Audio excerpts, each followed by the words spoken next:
A secret haunted Willie Nelson every day. After Chris Christopherson died, Willie couldn't keep quiet. Chris was more than his friend or bandmate, he said. Because of him, Willie survived his darkest years. Something worse is happening. After Chris died, Willie said it. His self-hatred was for not telling Chris the truth. What Willie said about those desperate nights will shatter your heart. There are secrets too heavy to carry. Abbott, Texas was the birthplace of Willie Nelson on April 29, 1933.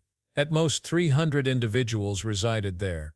The Great Depression, America's worst economic disaster, was underway. 1/4 were unemployed. Willie's mother left during this conflict. She disappeared to find work when he was 6 months old. At no time. Later his father left. Bobby and Willie were abandoned with only their grandparents to care for them. Grandmother Nancy and grandfather Alfred housed them. Nancy teaches piano. Alfred was a smith. The family was poor.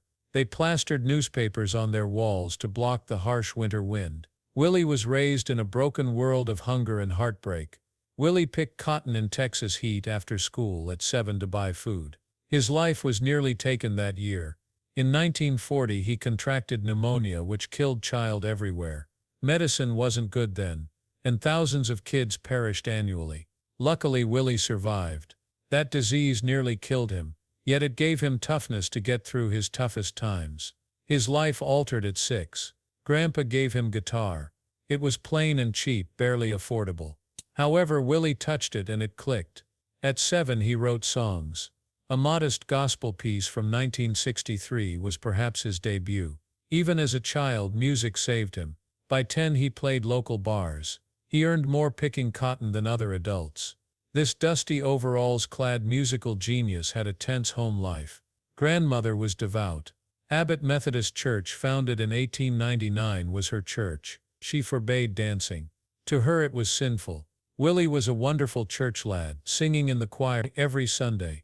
He drank beer and smoked cigarettes discreetly. He feared hell. Hearing Bob Wills and his Texas Playboys on the radio while his grandmother prayed. Music she considered devilish. Unexpectedly, Willie bought that church years later to prevent it from closure. He suffered an unforgettable heartbreak. Willie's grandfather Alfred died of pneumonia in 1939, when he was 6. He lost his father, who nurtured him, taught him guitar and loved him. It was like losing a son, remarked Willie. Life grew harder afterward. To survive, he milked cows every morning before school and worked long hours. This defeat fueled him. He became independent and stubborn. He adopted his own norms. The outlaw spirit started there. At 17, Willie joined the U.S. Air Force after graduating high school in 1950. After 9 months, his back gave out, preventing him from serving his country. Injured hauling heavy machinery. Discharged due to severe injuries. That ended his military dream. He returned to music without money or direction. He joined Cavern Radio as a DJ in 1956 in Vancouver, Washington. His first single, No Place for Me, was recorded there. On the other side, he added Lumberjack. Willie Nelson Albums, his own label, sold albums and autographed photographs for $1. It was rejected by Starred Records, but he continued. He sold 3,000 copies through his radio show chats. Even with this little win, money was tight. He worked late nights, cleaned dishes, and was rejected from the Ozark Jubilee. He gave up and returned to Texas. To support his family, he peddled Bibles and vacuums. He managed Encyclopedia Americana sales. Life was hard, but his music reflected that. He played in wild Fort Worth honky-tonks. Loud and aggressive places. Fights occurred nightly. Just to survive, Willie required protection. Hiring Paul English to play drums and watch his back. Paul's demonic beard and gun habit were alarming. They protected each other. When inebriated strangers tried to regulate his music, Willie fought back. But these difficult nights taught him crowd control and music business survival. A heartbreaking moment impacted his path. His 1959 financial situation threatened eviction. His family Bible song sold for $50. Another musician had a huge hit with that song. He sold Nightlife for $150 then. Both songs hit the jackpot, but not for him. A harsh reality hit him. Always own songs. He would get wealthy from that learning. He relocated to Nashville 1960. Cold, broke, and sleeping in his car, he was nearly 30. While low, he lay in the snow and waited to die one winter night. Friend found him in time. In Tootsie's Orchid Lounge, Harlan Howard heard his song. He encouraged Pamper Music to hire Willie for $50/week. His modest paycheck saved him. Writing Crazy for Patti Cline in 1961. She despised her husband's constant Willie's music until she heard Crazy. She had her biggest crossover hit with it. But Willie barely made money. Most went to record labels. That treachery made him detest Nashville. He withdrew. I wrote his 1962 debut record. Had big tunes like Crazy and Time Flies. The album sold poorly. They loved the tunes but not Willie's rendition. To eat he sold Bibles again. Others made money from his music. He was poor. Liberty Records released Touch Me in 1962, giving him another shot. On the country charts it was 7th. However, Willie didn't want to sound polished like everyone else. Wanted control. Liberty disliked that. Dropped him. Even chart success left him nothing. He joined Ray Price's band as bassist in 1963. Despite not playing bass, he got to tour and learn the stage. However, he drank heavily. He went into a nasty car wreck one night. It almost killed him. Though it took years, he realized he had to face his problems. When Willie Nelson appeared with Robert Redford in The Electric Horseman in 1979, his career altered. Nobody thought the unassuming country singer would shine on camera. His action astonished everyone. Not on script. He improvised while high on marijuana. It somehow worked. The $12 million film was successful. Willie didn't role play. He acted wild and unpredictable. That was when he proved he was more than a guitar player. The road to that moment began years earlier after his terrible Nashville rejection. RCA dropped him in 1972. Willie left because no one desired his sound. After he returned to Texas, everything changed. Austin's music culture was unique, with hippies, long hair, and open minds. At Armadillo World headquarters, cowboys and outlaws mixed with tie-dye and peace signs. And Willie fit. After grabbing a sanitary pad box, he wrote Shotgun Willie lyrics in a New York hotel bathroom in early 1973. He started over with that vulgar moment. In Austin, the record outsold everything he'd made, despite its poor national sales. Though only 41st in the charts, it started a fire. The outlaw country movement appeared. He did something unexpected 2 years later in 1975. He recorded Red-Headed Stranger in a Texas studio for $4,000 in full creative control. Hated by the label. They said it sounded like demos, but Willie changed nothing. He released the record as planned. Platinum Plus. The cover of Blue Eyes Crying in the Rain was his first #1. Top 10 hits have eluded him for 13 years. He earned his first Grammy with that song. He proved honest music could defeat Nashville. However, success had drawbacks. He recorded Wanted the Outlaws with Juan Jennings in 1976. The set included classic and new music. Never thought it would matter. But it was the first million-selling country album.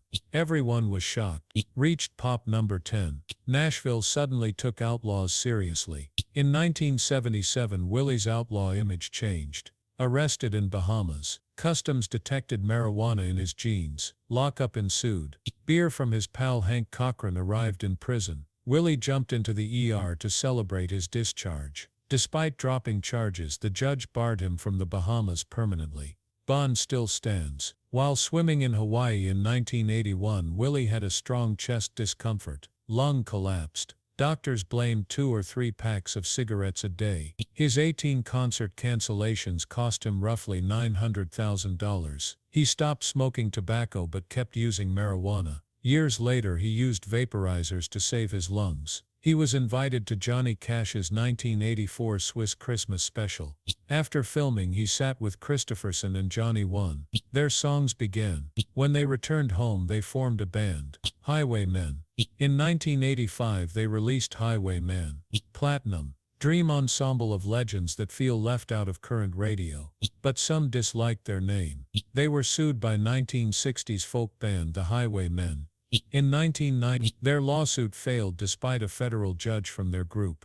Country legends ended their tour under their moniker. The same year, Willie's world fell. His back taxes were $32 million according to the IRS. One of the worst music financial disasters. Price Waterhouse, his accountant, invested in illicit tax shelters. IRS confiscated his ranch, studio, piano, and gold recordings. In Hawaii, his daughter hid his guitar trigger to avoid theft. Friends had to buy and rent him his auction items. A homeless, broke, and humiliated man. To repay the obligation, Willie did something unprecedented. Who Will Buy My Memories is his ARS tapes album. He and his guitar were alone. Every copy sold benefited the IRS, helped mitigate the debt, and made history. Had further public fights. On a Texas highway in 1994, cops found him napping in his Mercedes. A joint of marijuana was in the ashtray. Willie spoke out for marijuana liberalization after his second arrest, using his arrest as a message. Personal pain grew as his public life deteriorated. Billy, his son, committed suicide on Christmas Day 1991. Only 33, Billy got a haircut and new clothing the day before. Was depressed. While touring, Willie dealt with the IRS nightmare. He was nearly broken by loss. Darkest days, he said. Family has already broken up. Connie, his third wife, found a hospital bill and discovered he had fathered a kid with another woman. 1988 divorce. His fourth wife was Annie D'Angelo in 1991. Willie later admitted he was good at complicating things. Was criticized for his humanitarian work. He founded Farm Aid in 1985 to aid family farmers. In 3 years they raised $12 million. Many accused him of utilizing the charity for tax benefits amid his financial troubles. After touring until 1995, Willie stated that most of the money went to farmers losing their land. Neither could he fix the damaged system. He kept making music. At 65 he launched a new record. It was released on September 1, 1998. As Tia Pro. He didn't record it in a studio like most. In an ancient Oxnard movie house he taped it. The album was haunted by that odd choice, simple but full of drums and atmosphere. It was dreamy and raw with Emile Harris singing. Willie even revived 1960s tunes like Darkness on the Face of the Earth and My Own Peculiar Way. Wenders filmed a documentary on the sessions because they were so distinctive. The record didn't win Grammys, but it demonstrated something stronger. Willie was unafraid, not of age change or breaching country music rules. Tia Pro's 2017 edition with 7 new songs showed how well it had aged. A more horrific event occurred in 2008. Snoop Dogg and 75-year-old Willie Nelson featured on a song on June 14, shocking fans. Country rap song My Medicine. Everlast made the viral music video. Seeing the red-headed foreigner rap next to West Coast icon was surprising.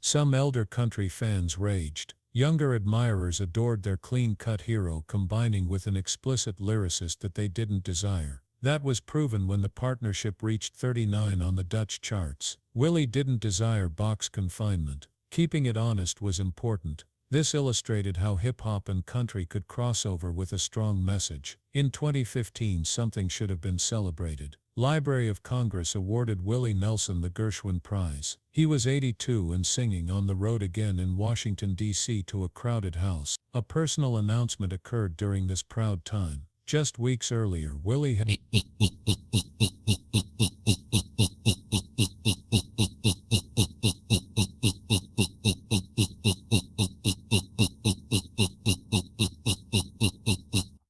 emphysema, smoked cigarettes and had pneumonia multiple times. His lungs were bad.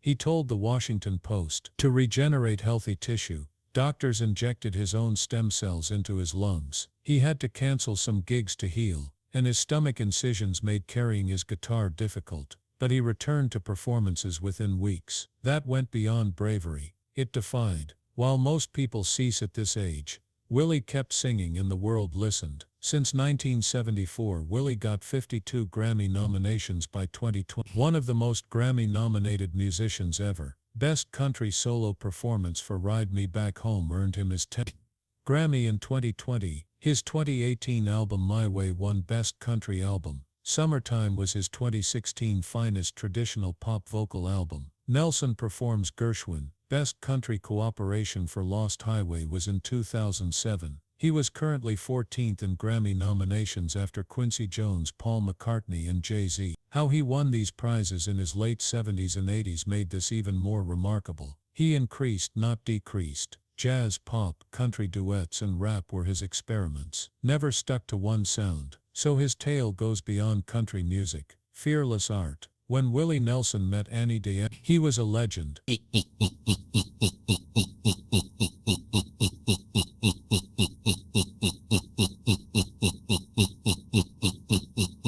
Self-destruction was slow, though the world saw a smiling country star. When he married Annie in 1991, everything changed. Not just his wife. One could save him from himself, her. Annie met him years previously as a makeup artist on film. She understood his pain and how near he was to losing it all by the time they married.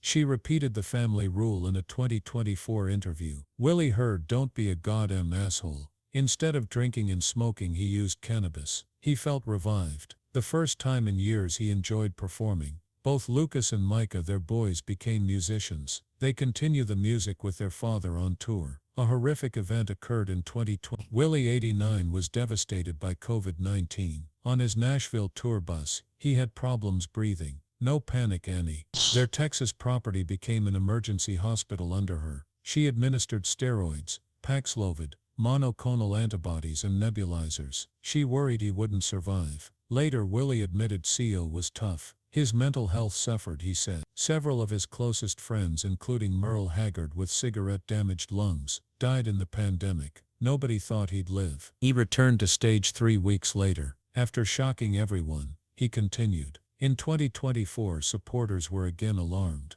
At 91, Willie canceled 7 Outlaw Music Festival gigs. Most dreaded the worst. With bogus hospital bed photographs, rumors spread quickly online. One stated his kid Lucas said he was seriously ill. The truth was different. Just exhausted. His emphysema was deteriorating from non-stop touring. As usual, Willie recovered in days and performed at his New Jersey 4th of July celebration.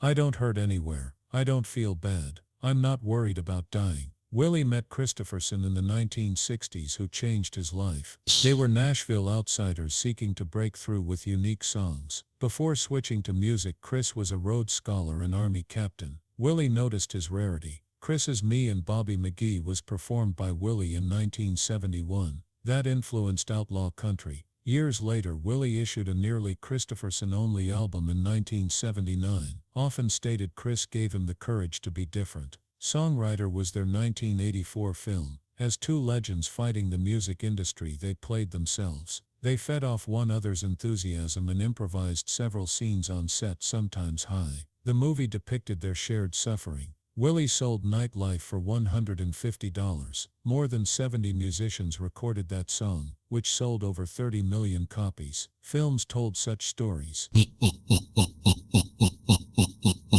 Music Chris wrote for it was Oscar-nominated. Then Farm Aid. First concert in 1985 drew 80,000 people. On stage, Willie and Chris stood together. They Killed Him was Chris's tribute to Gandhi and MLK Jr. Their Farm Aid stages were shared over the years, but they disagreed. Leaning left, Chris liberty-minded Willie. Their friendship survived their frequent fights because they valued each other. Willie sang Help Me Make It Through the Night for Chris in 2024. Everyone cried. Chris's suffering began in 2009. The memory loss became so severe that he couldn't remember what he was doing. The doctors suspected dementia or boxing damage. He disappeared for years. Someone finally tested him for Lyme in early 2016. That was the reason. With proper treatment, he improved in 3 weeks. All along, Willie supported him. Even when Chris forgot his songs, he visited him in Hawaii and kept their connection. The death of Chris Christopherson on September 28, 2024 broke Willie. His long-held belief was revealed in a quiet Associated Press interview weeks later. Chris was the best songwriter. Though Chris was gone, he stated it, possibly wishing he had said it sooner. He said Chris left so many tunes that people will sing for years. Heavy with regret, the words. Even after 60 years in music, Willie regretted not saying more. Willie suffered further. He revealed his brokenness in that interview. I hated to lose him. The time was tragic. The words were sparse, but fans who had watched him withstand everything felt them. Juan Jennings and Johnny Cash were interred in 2002 and 2003 respectively. All that remained was him. For a decade, their 1985 supergroup ruled country music. Their first album topped charts. Only Willie was left. Unexpectedly, his grief was severe. Not only a friend's death, the burden of being last. In another interview later that year, Willie disclosed something unexpected. In his lowest moments, Chris Christopherson's song saved his career. It was never said before Chris died. Speaking of Sunday Morning, the 1970 Grammy-winning song by Johnny Cash, Willie remarked that song frequently rescued him from darkness. He lived by Christopherson's remarks. He discussed for the good times, me and Bobby McGee, and helped me make it through the night. Willie found comfort in those songs when he was lost. He said Chris's music revived country. Inspiration and survival were involved.